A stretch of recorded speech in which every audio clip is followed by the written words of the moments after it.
Fighting back depression and low mood. Part 1. Understanding low mood. We all have periods of feeling down, low, sad, or unhappy.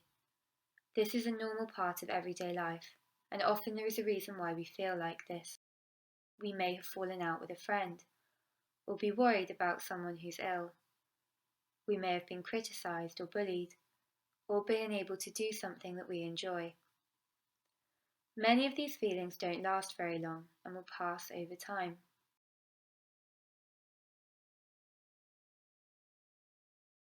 There are other times when our low mood seems to take over. Our sadness seems to last, becomes very strong, and can interfere with what we do. When we feel like this, it can be hard to motivate ourselves to do things. We may stop or give up doing things, even those things we used to enjoy. We may not want to go out and prefer to stay at home. We may not want to be around people and spend more time on our own. Or we may feel very tired and lethargic and sit around doing nothing.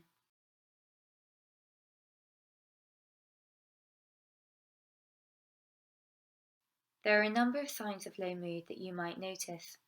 These include becoming grumpy, irritable, sensitive or touchy, being tearful and crying for no particular reason, losing interest in food or comfort eating, difficulty concentrating or completing schoolwork, finding it hard to sleep, difficulty making decisions, losing interest in life, feeling that life isn't worth living, thinking about or self-harming.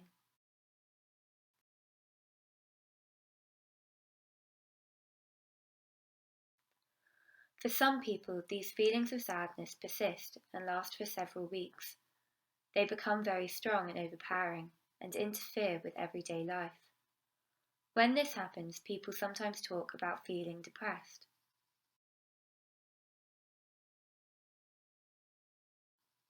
Around the world, depression is the most common mental health problem. It tends to develop during adolescence and is more common in girls. Rates of depression in children and young people range from 3 to 8%. In the UK, around 80,000 children and young people are estimated to suffer with depression at any one time. What causes depression? We don't really know what causes depression, and often there is no single reason. Some of the possible reasons might be genetics. Although researchers haven't found a depression gene yet, it does seem to run in families. Depression is more common in those young people who have a close family member with depression. Trauma.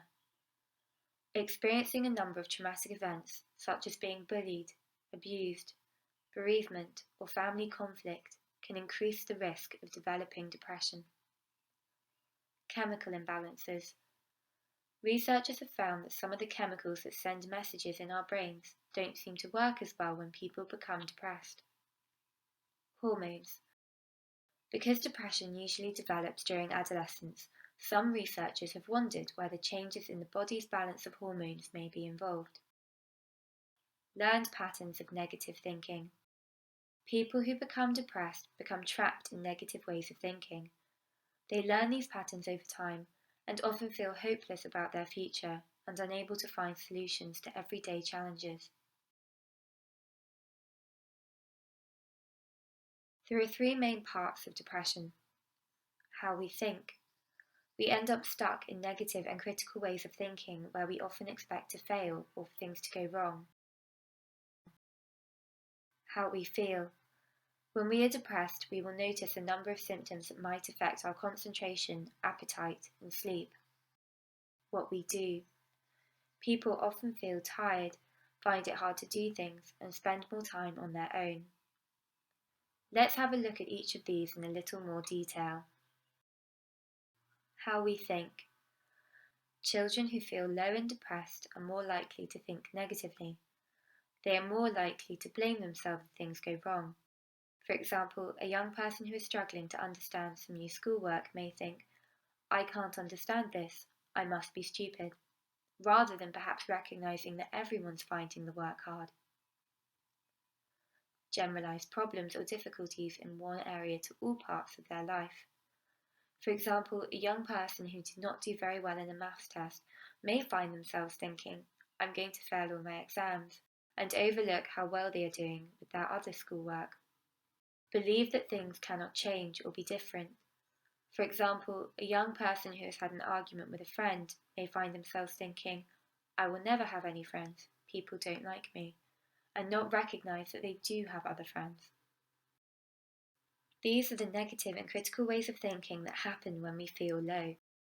So when young people are depressed, they are more likely to think about the negative things that happen, blame themselves for the things that go wrong, have more negative expectations about themselves, what they do, and their future, dwell on the things that go wrong or aren't quite right, take one thing that goes wrong and apply it to all aspects of their life.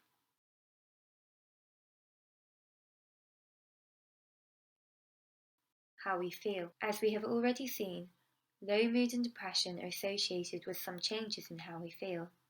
We might be tearful, find it hard to concentrate, go off food, feel tired, think about or harm ourselves, have problems sleeping, comfort eat, find it hard to make decisions, or feel irritable.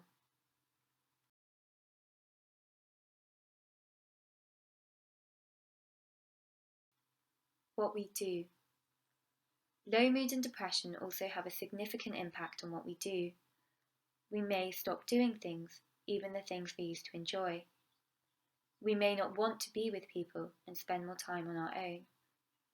We may stop going out and spend more time at home. We may find it hard to do everyday things like getting up or getting dressed. We may fall behind with schoolwork.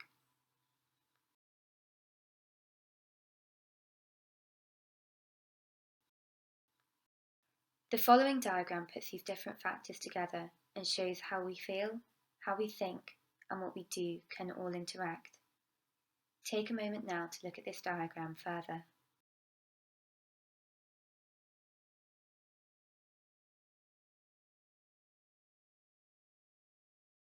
Low mood and depression is difficult for your child, but can also have wider effects. For example, at school. Difficulties concentrating, tiredness, and thoughts of failure and hopelessness can affect school attendance and schoolwork. Attendance may suffer and grades may drop. Family relationships. It can be hard for families to recognise that their child is depressed and is not just being a difficult adolescent. It is not uncommon for families to have more arguments, particularly around everyday tasks such as getting up, keeping the bedroom tidy, and helping around the house. Friendships. When young people feel down, they often feel irritable and find it hard to go out and socialise with others. Friends may not understand what's happening, and relationships may become strained.